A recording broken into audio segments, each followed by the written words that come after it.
Let's talk a little bit about book marketing, because I'm always looking for new tips on book marketing, how I authors can better think market. you've got it down.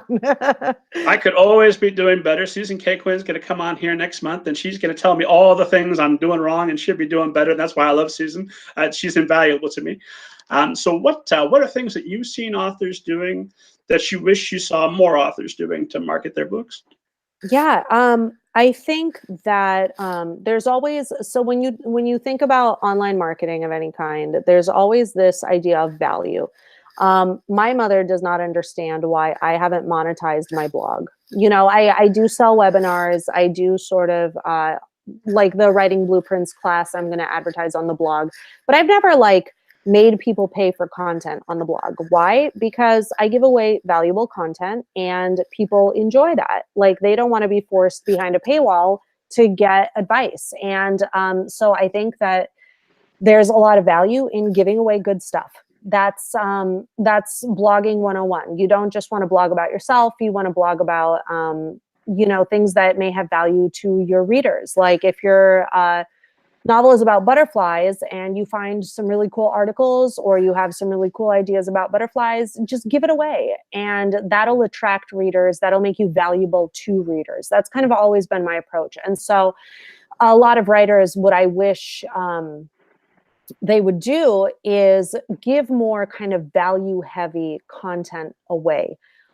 Don't make people kind of have to go over a hurdle to participate. You're doing marketing for yourself, like you're benefiting yourself with marketing. You don't want to make people pay for those efforts.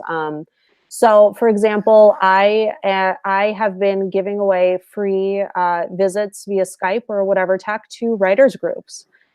Sure, it takes up my time. It takes time that I charge for it with editorial work or those phone calls that we were talking about. I could assess an hourly rate, but it's so much fun for me to beam into a writers meeting or even a critique group. I've spoken to a couple critique groups. I just give it away.